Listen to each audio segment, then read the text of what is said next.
बच्चों कैसे हो।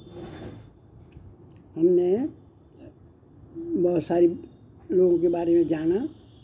अब हम रामचरितमानस के साथ थोड़े से एपिसोड में चलें, आनंद आएगा और संस्कृत का सुनने का भी आनंद मिलेगा और हिंदी भी सुनने का आनंद मिलेगा और अवधी भाषा का भी आनंद मिलेगा। तो आइए चलते हैं रामचरितमानस।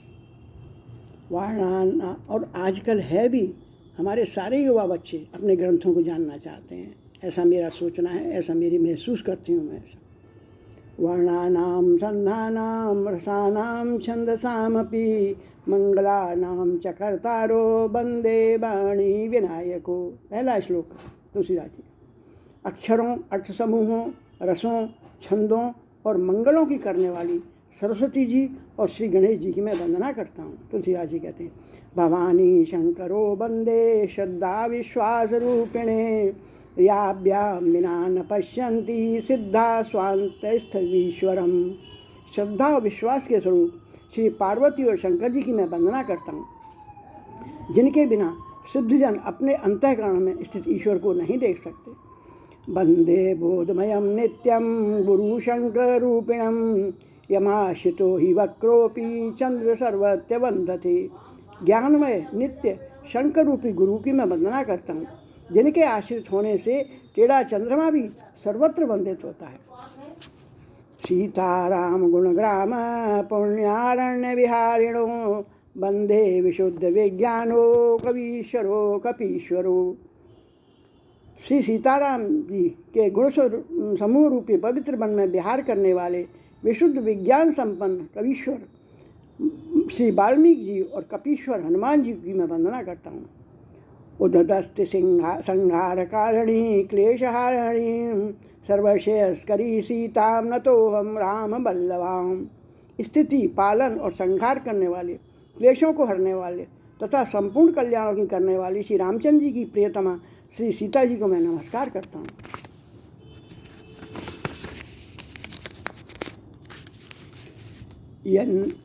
यन्मायाव शर्वती विश्वमखिलं ब्रह्मादेवसुरा यशत्वादप्रसेव भाति सकलं रज्जो यथाभ्रयम्।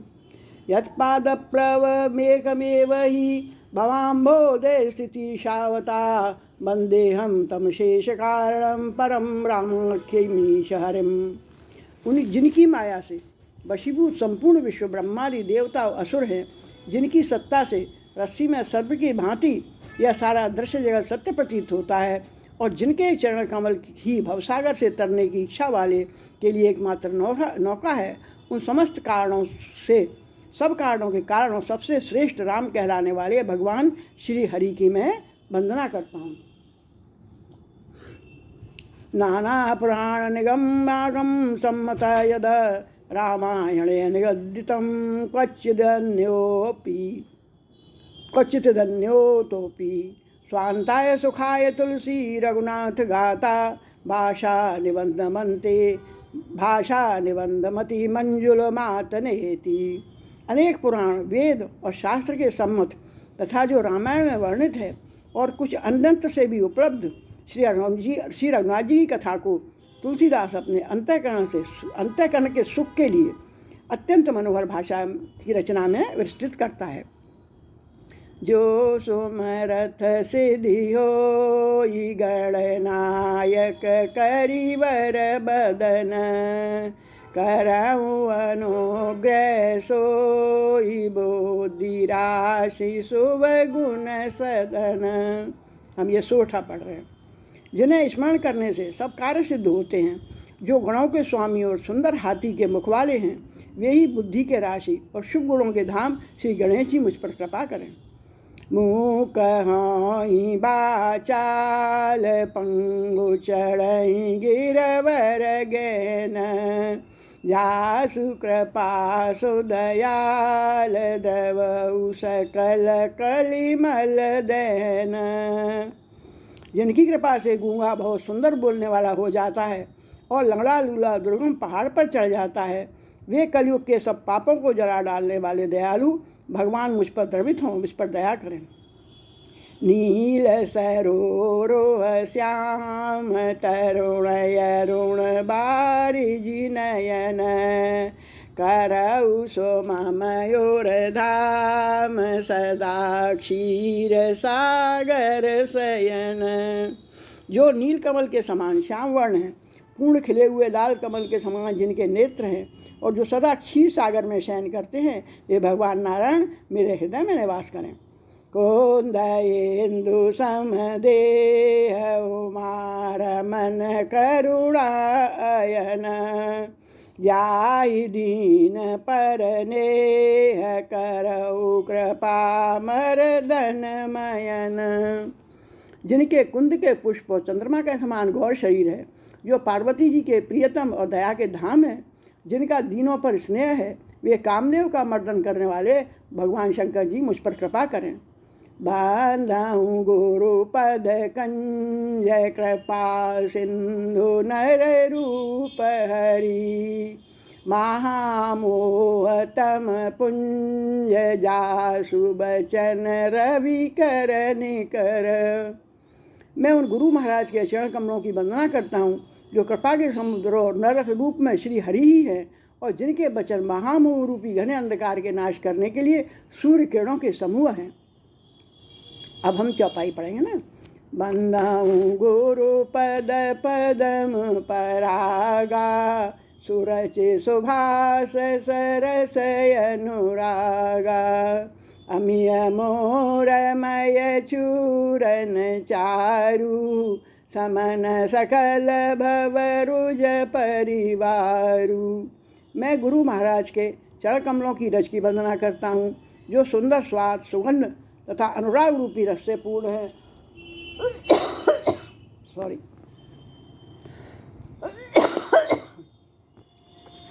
वह अमरमूल संजीवनी जड़ी का सुंदर चूर्ण है, जो संपूर्ण भवरोगों के परिवार को नाश करने वाली है। सुकृति संभूतन विमल विभूति मंजुल मंगल मोद प्रसूति जन मन मंजो मोकर मल हरणी किए तिलक गुण गण बस करनी।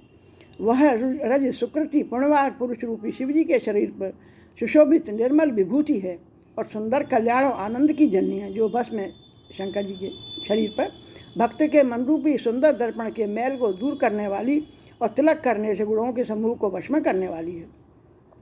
श्री गुरु पद नख मणि गण ज्योति सुमिरत दिव्य दृष्टि होती दलन मोह तम सोस प्रकाशु बड़े भाग योरया वहीं जासु। श्री गुरु महाराज के चरण नखों की ज्योति मणियों के प्रकाश के समान है, जिनके स्मरण करते ही हृदय में दिव्य दृष्टि उत्पन्न हो जाती है और वह प्रकाश अज्ञान रूपी अंधकार का नाश करने वाला है। वह जिसके हृदय में आ जाता है उसके बड़े भाग्य हैं। उघरहि बिमल बेलोचन ही के मेटहि दोष दुख भव रजनी के सूजहि रामचरित मणि मानिक गुपुत प्रगट जय जो जय खानिक। उसके हृदय में आते ही हृदय के निर्मल नेत्र खुल जाते हैं और संसार रूपी रात्रि के दोष और दुख मिट जाते हैं और श्री रामचंद्र जी मणि और माणिक के गुप्त प्रकट जहाँ भी जिस खान में वो सब दिखाई पड़ने लगते हैं भगवान के हृदय में आते ही। यथा सुअंजन अंजद्रग साधक सिद्ध सुजान कौतुक देखत शैल बन भूतल भूरि निदान सियावर रामचंद्र की जय। ये हमने दोहा पढ़ा। जैसे सिद्धजन को सिद्धजन वैज्ञानिक नेत्रों में लगाकर साधक सिद्धि और सुजान पर्वतों वनों और पृथ्वी के अंदर कौतुक से बहुत सी खाने देखते हैं। गुरुपद रज मृदु मंजुल अंजन नयन अमीय दृग दोष विभंजन तेहि कर विमल विवेक विलोचन बरनहु रामचरित भव मोचन।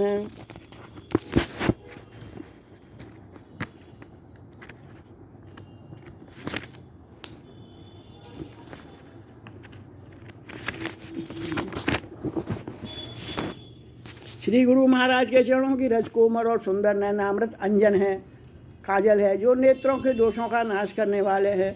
उस अज्जन से विवेक रूपी नेत्रों को निर्मल करके मैं संसार रूपी बंधन से छुड़ाने वाले श्री रामचंद्र के चरित्र, रामचंद्र जी के चरित्र का वर्णन करना चाहता हूँ।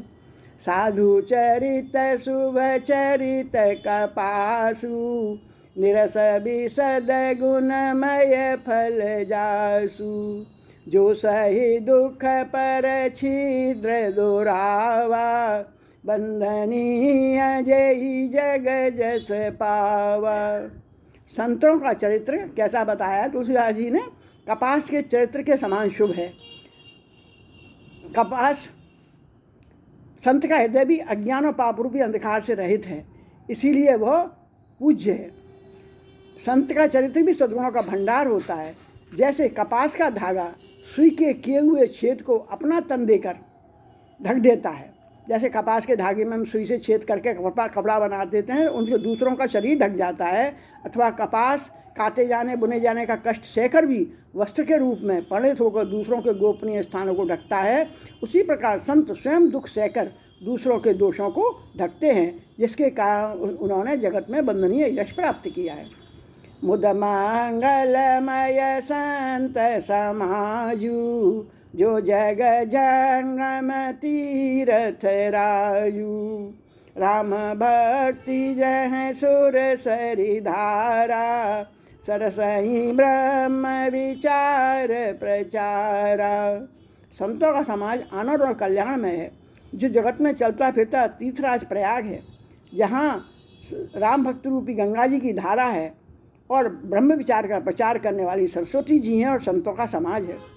विधि निषेधमय कलिमल हरणी, करम कथा रविनंदन बरनी। हरिहर कथा विराजत बैनी, सुनत सकल मुद मंगल दैनी। यह करो यह न करो रूपी कर्मों की कथा कलयुग के पापों को हरने वाली सूर्य तनया यमुना जी हैं, और भगवान विष्णु और शंकर की कथाएं त्रिवेणी रूप से इस रामचरितमानस में सुशोभित हैं, जो सुनते ही सब आनंद और कल्याणों को देने वाली हैं। बट विश्वास चल निज धर्मा, तीर्थ राज समाज सुकर्मा। सब ही सुलभ सब दिन सब देशा, सेवत सादर समन कलेसा। उस संत समाज रूपी प्रयाग में अपने धर्म में जो अटल विश्वास है, अपने सनातन धर्म में अटल विश्वास है, वह अक्षय वट है, और शुभ कर्म ही उस तीर्थराज का परिकर है। वह संत समाज रूपी प्रयागराज सब देशों में सब समय सभी को सहज ही प्राप्त हो सकता है, हमारे ग्रंथों के द्वारा और संतों के द्वारा, और आदतपूर्वक सेवन करने से क्लेशों को नष्ट करने वाला है। अकथ अलौकिक तीरथ राऊ, देहि सत्य भल प्रगट प्रभाऊ। यह तीर्थराज अलौकिक और अकथनीय है एवं तत्काल फल देने वाला है, उसका प्रभाव प्रत्यक्ष है। सुन समझई जन मुदित मन, मज्जई अति अनुराग, लहई चारि फल अचत तन, साधु समाज प्रयाग। जो मनुष्य इस संत समाज रूपी तीर्थराज का प्रभाव प्रसन्न मन से सुनते हैं, राम की कथा को समझते हैं और फिर अत्यंत प्रेम पूर्वक इसमें गोते लगाते हैं, वे इस शरीर के रहते हुए धर्म अर्थ काम और मोक्ष चारों फल पा जाते हैं। आगे तुलसीदास कहते हैं, मज्जन फल पे खाऊं तत्काला, का कहोई पिक बकऊ मराला। सुनिया चरज करे जनि कोई, सतसंगत महिमा नहीं गोई। इस तीर्थराज में स्नान का फल तत्काल देखने में ऐसा आता है, रामचरितमानस के पढ़ने वाले के लिए उदाहरण के तौर पर कौआ कोयल बन जाते हैं और बगुले हंस। यह सुनकर कोई आश्चर्य न करे, क्योंकि सत्संग की महिमा छिपी नहीं है। वाल्मीक नारद घट जौनी, निज निज मुखन कही निज होनी। जलचर थलचर नवचर नाना, जे जड़ चेतन जीव जहाना। वाल्मीकि जी ने, नारद जी ने और अगस्त ऋषि ने अपने अपने मुखों से अपने होनी जीवन का वृत्तांत कहा है कि वो किस तरीके से संत बन गए अच्छे सत्संग से। जल में रहने वाले, जमीन पर चलने वाले, आकाश में विचरने वाले नाना प्रकार के जड़ चेतन जितने जीव इस जगत में हैं, उन सब ने क्या किया है? मत कीरति गति भूति भलाई, जब जेहि जतन जहाँ जेहि पाई, सो जानव सतसंग प्रभाऊ, लोकहूँ वेद नयन यो पाऊ। उनमें से जिसने जिस समय जहाँ कहीं भी किसी भी यत्न से बुद्धि, बढ़ाई, कीर्ति, सद्गति, विभूति, ऐश्वर्य और भलाई पाई है, वो सब सत्संग का ही प्रभाव समझना चाहिए। अच्छे ग्रंथों का पढ़ने का प्रभाव ही समझना चाहिए। वेदों में और लोक में इनकी प्राप्ति का कोई दूसरा उपाय नहीं है। बिनु सतसंग विवेक न होई, राम कृपा बिनु सुलभ न सोई, सतसंगत मुद मंगल मूला, सोई फल सिद्धि सब साधन फूला। सत्संग के बिना विवेक नहीं होता। अच्छी किताबों के पढ़ना श्री राम जी की कृपा के बिना मिलता नहीं है। वह सत्संग सहज में मिलता नहीं। सत्संगति आनंद और कल्याण की जड़ है। सत्संगी ही फल है और सब साधन तो फूल है। सट सोधरई सतसंगति पाई, पारस परस कुधात सुहाई, विधि बस सुजन कुसंगति परही, फनि मनि समनि जगुन अनुसरही। दुष्ट भी सत्संग पाकर अच्छे ग्रंथ पढ़कर सुधर जाते हैं। जैसे पारस के स्पर्श से लोहा भी सोना बन जाता है, किंतु देवयोग से अधिक कभी सज्जन कुसंगति में पड़ जाएं तो वे भी वहाँ भी सांप की मणि के समान अपने गुणों का ही अनुसरण करते हैं। सांप के विष का उन पर कोई प्रभाव नहीं पड़ता। तो ये हमने कुछ शुरुआत करी रामचरितमानस की, महान ग्रंथ की। और पुनः पुनः तुलसीदास जी के चरणों में नमन और आप सब श्रोताओं को मेरा अभिवादन, अभिनंदन।